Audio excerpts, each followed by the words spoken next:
Selamat pagi, salam damai sejahtera dari kami, Jemaat GPIB Harapan Indah. Saya Peter Sihombing dari PKLU Jemaat Harapan Indah.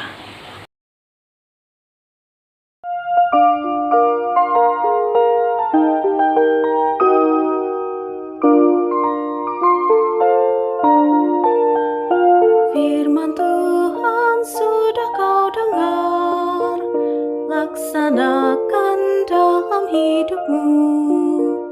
Firman Tuhan hendaklah kau sebar pada orang di sekelilingmu. Hai, pergi segera, Tuhan utus dirimu, wartakan karya kasih-Nya. Roh Kudus menolongmu dan memimpin langkahmu, majulah tetap teguh. Sebelum kita melakukan pembacaan dan perenungan firman Tuhan, mari kita menyerahkan di dalam tangan pengasihan Tuhan. Kita berdoa. Bapa di surga, Tuhan dan Juru Selamat kami mengucapkan terima kasih atas karunia berkat-Mu Tuhan. Sepanjang malam sampai saat ini, kami boleh mendapatkan kasih karunia yang tidak terhingga daripada-Mu. Tuhan, pada pagi ini, kami ingin mendengar sabda firman-Mu dan renungan yang telah dipersiapkan. Tuhan, mampukanlah kami boleh mengerti akan firman-Mu, dan biarlah firman-Mu ini menjadi terang pelita di dalam kehidupan kami. Ampunkan ya Bapa dosa salah yang kami lakukan, layakkan kami untuk mendapatkan berkat-Mu. Terpujilah nama-Mu ya Bapa, hanya di dalam nama Yesus kami berdoa dan mengucap syukur kepada Bapa di surga. Amin. Pembacaan firman Tuhan untuk kita di pagi hari ini terambil dari kitab Yesaya, pasalnya yang ke-35 ayat 7 sampai dengan 8. Demikian firman Tuhan. Tanah pasir yang hangat akan menjadi kolam, dan tanah gersang menjadi sumber-sumber air. Di tempat serigala berbaring akan tumbuh tebu dan pandan. Di situ akan ada jalan raya yang akan disebutkan jalan kudus.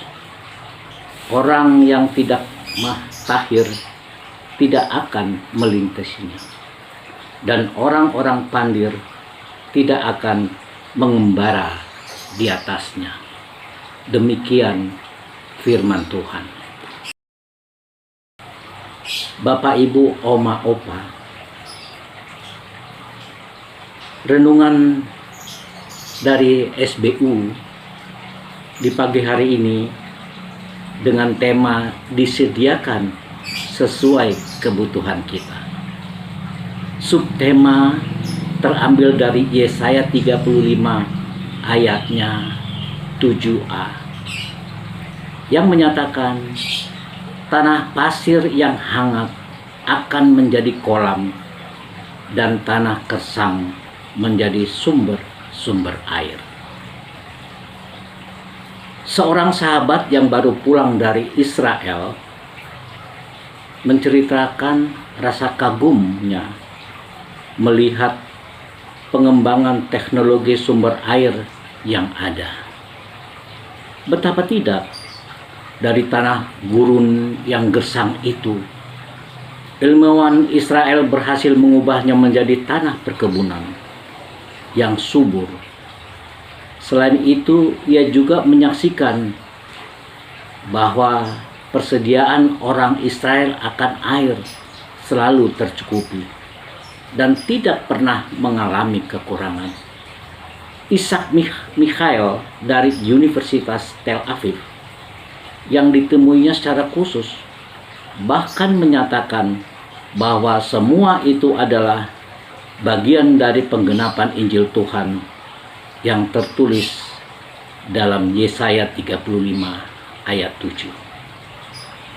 Terlepas dari apa yang disampaikan Ishak Mikhael tersebut, nubuat Nabi Yesaya tentang berkat Tuhan atas kehidupan Israel tentu terkait khusus dengan konteks Yehuda yang tengah terancam oleh serbuan mendadak bangsa Asyur.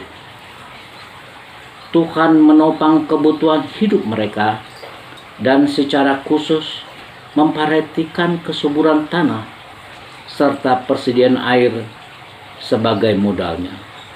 Semua yang ditanam akan memberikan hasil yang amat baik. Dengan stok bahan makanan yang cukup, rakyat Yehuda akan dapat bertahan menghadapi tekanan bangsa Asyur. Firman ini memperlihatkan dengan jelas betapa Tuhan mengetahui dan memahami hal-hal yang dibutuhkan oleh umat di tengah situasi sulit yang mereka alami. Sama seperti Yehuda, kita sebagai umat Allah juga dituntun olehnya. Ia menyediakan segala sesuatu yang kita perlukan untuk keluar dari masalah, tekanan, dan penderitaan. Seorang tokoh Kristen terkenal abad ke-18 bernama Jonathan Edwards berkata, "Ketika kita angkat tangan dengan masalah yang kita hadapi, maka Tuhan akan turun tangan menyelesaikannya. Karena itu, marilah kita mempercayakan hidup ini hanya kepadanya."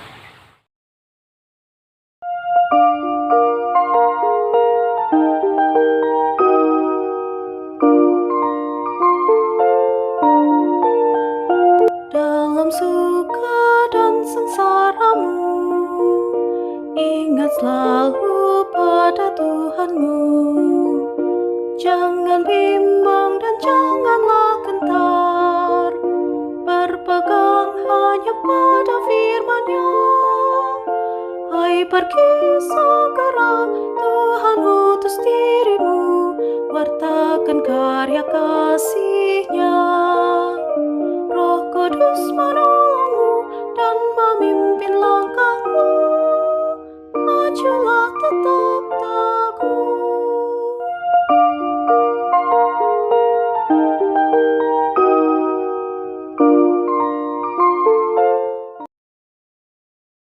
Bapak, Ibu, Oma, Opa, mari kita bersatu dalam doa.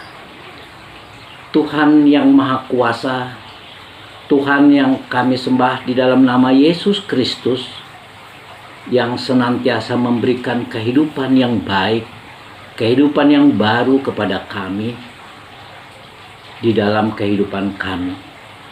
Tuhan, terima kasih atas firman-Mu.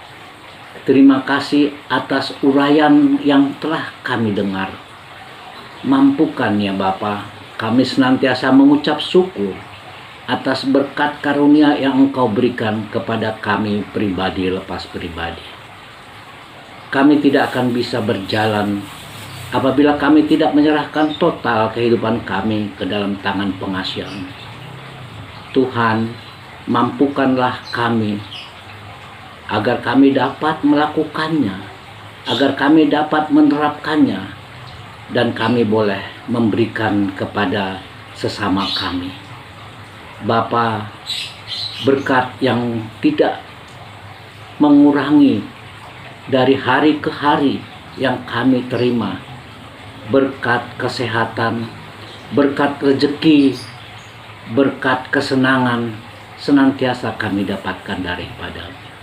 Terima kasih untuk seluruh berkat yang Engkau berikan. Inilah kami Tuhan. Sebelumnya kami mohon ampun atas dosa salah yang kami lakukan yang tidak berkenan di hadapan-Mu. Agar kiranya kasih karunia berkat yang daripadamu tidak terhalang oleh dosa-dosa kami. Terpujilah nama-Mu ya Tuhan. Hanya di dalam nama Yesus Kristus kami berdoa dan mengucap syukur.